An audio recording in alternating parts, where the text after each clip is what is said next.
माझं नाव महेश कांबळे. आज आपण एक्सरे मशीन्सच्या जे ट्यूब असते एक्सरे ट्यूब त्यावर आज लेक्चर घेणार आहोत. तर कॅथोड ट्यूब काय असते तर ते आज आपण पाहणार आहोत. तर एक्सरेचा जर शोध लावला, त्यांचं ते फादर्स होते, त्यांचं नाव जे होतं रोंटेजन. त्यांनी 1895 साली ज्यावेळेस एक्सरेचा शोध कसा लागला त्याबद्दल आपण थोडं डिस्कस करू. त्यावेळेस ज्यावेळेस रोंटेजन स्वतःच्या लॅबमध्ये ज्यावेळेस प्रयोग करत होते त्यावेळेस त्यांना एक असा रेज आढळून आले. त्यांना ज्यावेळेस त्यांची वाईफ तिथं त्यांच्या लॅबमध्ये आली त्यावेळेस त्यांच्या हातावर ते रेज पडले आणि त्यांना समोर त्या रेज ह्याच्यामध्ये बोन दिसले. त्यांना समोरच्या ह्याच्यावर जे त्यांनी तिथं स्क्रीन वगैरे काय ठेवला होता त्याच्यावर त्यांना बोन दिसले त्यावर. मग त्यांचं लक्ष गेलं आणि त्यांनी म्हणले अरे आपलं कोणते तरी रेज तयार झालेत आणि ते रेज शरीराच्या आत पार जातात आणि त्याची एक प्रतिमा तयार होते. तर मग त्यांनी त्याचा शोध लावला, पुन्हा पाहिलं त्यांनी तर त्याच्यामध्ये त्यांना एक विशिष्ट असे रेज आढळून आले. मग त्या रेजला त्यांनी एक्स नाव दिलं. त्यांनी एक्स नाव ह्याच्यासाठी दिलं जे अज्ञात संज्ञा असते ज्याला आपण काही नाव त्याला एक्स नाव देतो गणितामध्ये, त्यामुळे त्यांनी एक्स नाव दिले. आणि रेज ह्याच्यामुळे दिले ती एक विशिष्ट स्वरूपाची रेज होते त्यामुळे त्याला रेज नाव दिले. तसं एक्स रेज म्हणून नंतर नाव त्याचं तयार झालं. मग नंतर त्याचं त्या एक्सरेचं मग सगळ्या वैद्यकीय फील्डमध्ये त्याचा उपयोग होतो असं सगळ्या डॉक्टरांना समजलं. त्यानंतर मग त्यांनी त्याचं एक ह्याच्यामध्ये आता आणायची कशी ते रेस, कारण की रेस फक्त तयार झालेले होते. मग आता ते वैद्यकीय फील्डमध्ये वापरायचे कसे ते. मग त्यामुळे मग एक इंजिनियर सिमेन्स कंपनीचा एक इंजिनियर होता, रॉबर्ट नाव होतं त्या इंजिनियरचं. त्या इंजिनियरनं एक्सरे ट्यूबचा शोध लावला. तर ती x ray tube cathode x ray tube या नावानं प्रचलित झाली. तर मग त्यानं शोध कसा लावला ट्यूबचा, तर मी हे डायग्राम काढलेली, ह्या डायग्रामकडे पहा तुम्ही. एक्सरे ट्यूब जे असते ते एक्सरे ट्यूब पूर्ण अशा स्वरूपाची असते. एक्सरे मशीनमध्ये ज्यावेळेस आपण त्याचं वरचं जे हे असतं कवर ते ज्यावेळेस आपण उघडू त्यावेळेस तुम्हाला पूर्ण ट्यूब ह्या स्वरूपामध्ये दिसेल ती. तर ह्या ट्यूबचा आपण पूर्ण एक एक पार्टचा आपण हे करू, चर्चा करू त्यावर.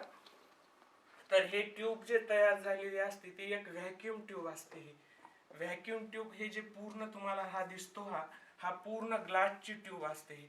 तर मग हा ग्लास जो असतो तो कोणता ग्लास असतो, आपला साधारण ग्लास तर नसतो. ग्लास म्हणजे काचची तयार झालेली ट्यूब असते ही. तर हे काच जे तयार झालेली असते ते बोरोसिलिकेट ग्लास पासून काच तयार झालेली असते. तर बोरोसिलिकेट ग्लास पासूनच का बरं ट्यूब तयार होते, साधारण ग्लास पासून तयार करू शकत नाहीत का, तर नाही. ह्याचं कारण असं आहे, ज्यावेळेस रेडिएशन तयार होतात मध्ये, ज्यावेळेस इलेक्ट्रॉन्सची बंबार्डिंग होते मध्ये, त्यावेळेस ह्यामध्ये खूप हीट तयार होतं आणि हीट तयार झाल्यामुळं एखाद वेळेस हे ट्यूब फुटण्याचे जास्त चान्सेस असतात. त्यामुळं एका विशिष्ट धातूपासून तयार केलेली हे बोरोसिलिकेट ग्लास असते. ह्याला आपण व्हॅक्यूम ट्यूब सुद्धा म्हणतो आणि पायरेट ग्लास सुद्धा म्हणतो. तर व्हॅक्यूम ट्यूब म्हणजे ह्याच्यामध्ये कोणताही निर्वात पोकळी आपण असं म्हणतो ह्याला व्हॅक्यूम ट्यूब असं म्हणतात. तर मग आता ह्या व्हॅक्यूम ट्यूब मध्ये स्ट्रक्चर कसं असतं त्याचं एक्सरेच्या ह्याचं, तर पाहू. हे जे तुम्हाला दिसतं ते ॲनोड असतं. There are two types of anode. First is rotating anode and second is stationary anode. आणि हे जे तुम्हाला इथं दिसतं ते आहे हे फिलामेंट आहे इकडची. हे जे तुम्हाला दिसतं हे खालचं, आणि हा जो आहे तो रोटेटिंग ॲनोडचा पूर्ण हा आहे. हे पूर्ण रोटेटिंग ॲनोड आहे. हे पूर्ण रोटेटिंग ॲनोड जे असतं ते कॉपर पासून तयार झालेलं असतं, हे पूर्ण रोटेटिंग ॲनोड. आणि हे जे असतं ते कॅथोड आहे. ॲनोड हा कधीही पॉझिटिव्ह स्वरूपाचा असतो आणि कॅथोड हा कधीही निगेटिव्ह स्वरूपाचा असतो. हा कॅथोड जो असतो तो टंगस्टन पासून बनवलेला असतो आणि हे जे फिलामेंट जे आहे ते बी टंगस्टन वायर पासून बनवलेली असते.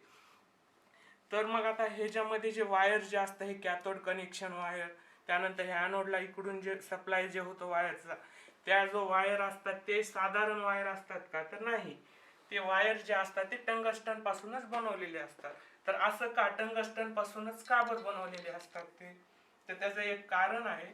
टंगस्टनचा कधीही मेल्टिंग पॉइंट 3370 अंश डिग्री सेल्सिअस एवढा असतो आणि बाकीच्या ह्यांचा एवढा नसतो. जे का आपण ज्याला म्हणता येईल रेग्युलर जे वायर आपण वापरतो घरामध्ये लाईट फिटिंग साठी वगैरे, ते आपण ह्याच्यामध्ये नाहीत वापरू शकत.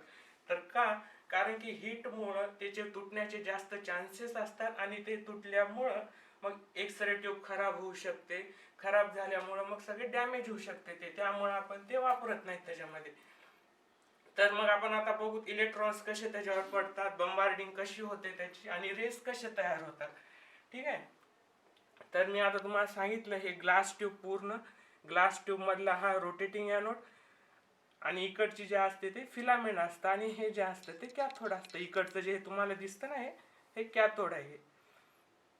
तर आपण पाहूयात ज्यावेळेस हे कनेक्शन वायर जे असतं, ह्या कनेक्शन वायर मधून इलेक्ट्रॉन्सची ज्यावेळेस बंबार्डिंग होते, हा जो असतो तो टार्गेट असतो. ह्या टार्गेटवर ज्यावेळेस इलेक्ट्रॉनची बंबार्डिंग होते त्यावेळेस एकदम वेगानं इकडून ज्यावेळेस इलेक्ट्रॉन्स ह्यावर पडतात, त्यामुळे याला एक गती भेटते. इथं अडथळा आल्यामुळं याला एक गती भेटते, आणि गती भेटल्यामुळं जे रेस तयार होतात त्या रेसचं नाव असतं एक्सरे. तर मग इलेक्ट्रॉन्स पडतात कसे? कॅथोड ज्यावेळेस रोटर हे होतं, हीट होतं, त्यावेळेस हे फिलामेंट खूप गरम होते. कॅथोडचे ही 3 प्रकार आहेत. एक आहे फोकसिंग कप, दुसरा आहे कॅथोड, आणि तिसरा आहे फिलामेंट.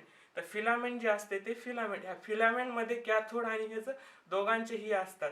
ज्यावेळेस फिलामेंट गरम होते त्यावेळेस इकडून इलेक्ट्रॉनची बंबार्डिंग ह्यावर पडत असते.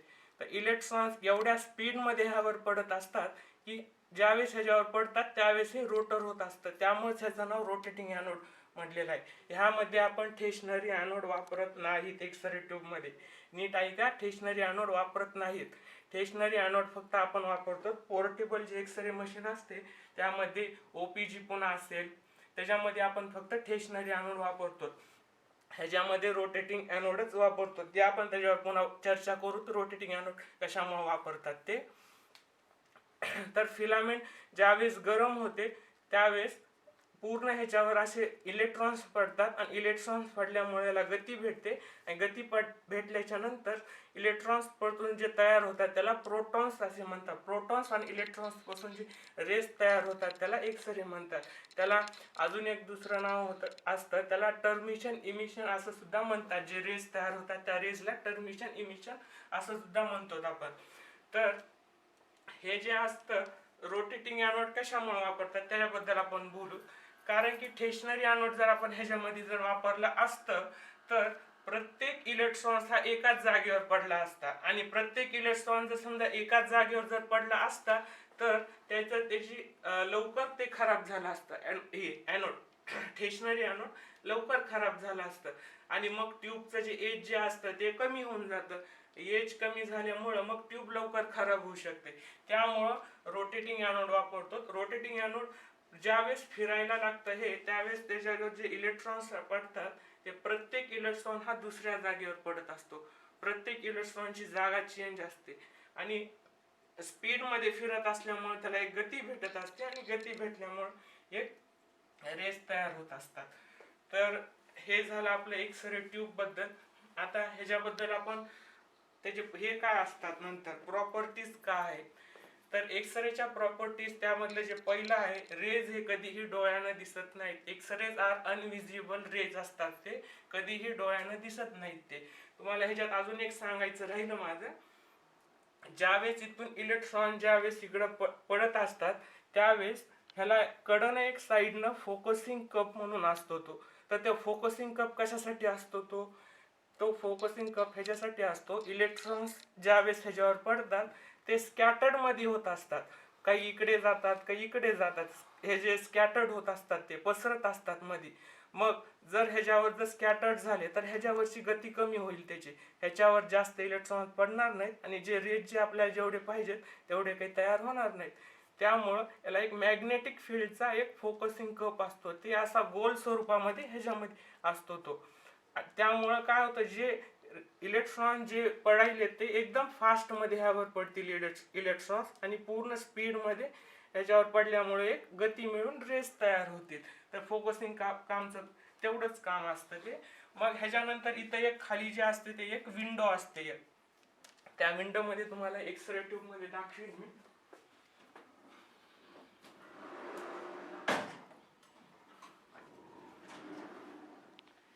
मी तुम्हाला सांगितल्याप्रमाणे हा एक्सरे ट्यूब अशा पद्धतीचे असते. एक्सरे मशीन मध्ये ते ट्यूब असा हा खालचा टेबल असतो, टेबलच्या वर एक असं स्टँड असतं, स्टँडच्या नंतर एक अशी आपण त्याबद्दल आता आपण बोलत होतो. तर मशीन मध्ये त्याचं हे कसं असतं, त्याची अरेंजमेंट कशी केलेली असते एक्सरे ट्यूबची.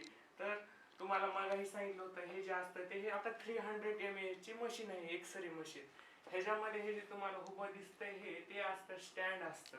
ते स्टँडला हे एक्सरे मशीन पूर्ण असं अटॅच केलेली असते. त्यामध्ये आपल्याला जसं ह्या मशीनला हे करायचंय, पेशंट जशा पोझिशन मध्ये आहे तशा पोझिशन मध्ये आपल्याला ट्यूबचे अँगल देता येतं.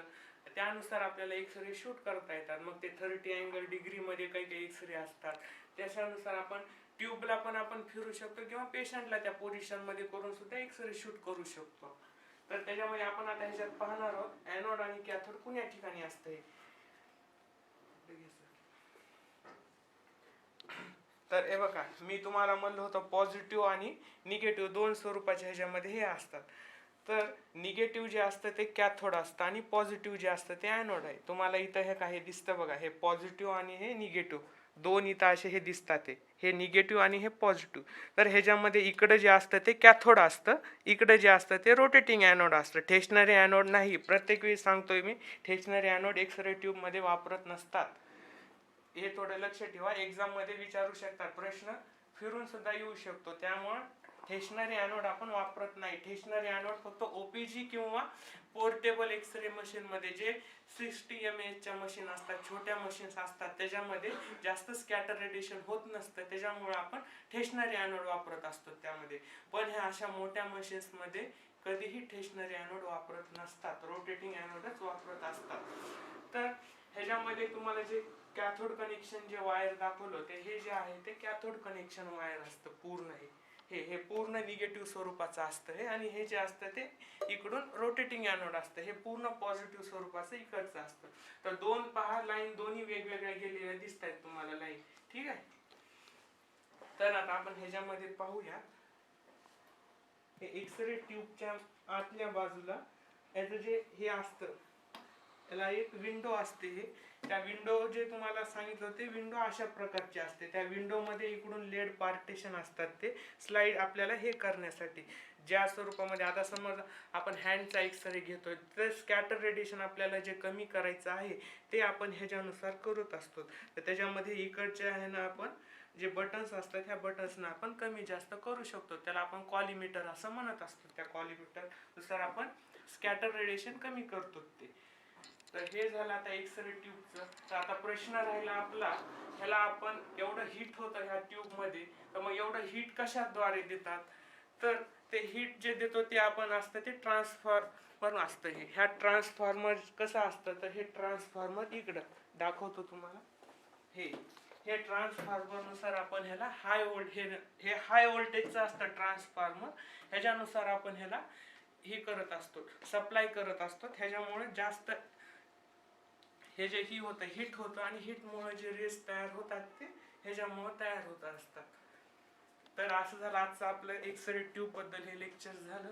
पुन्हा पाहूत आपण एक्सरे स्क्रीन कशी असते, कॅसेट कशी असते, त्याचं स्ट्रक्चर कसं असतं ते आपण नंतरच्या लेक्चरमध्ये पाहू.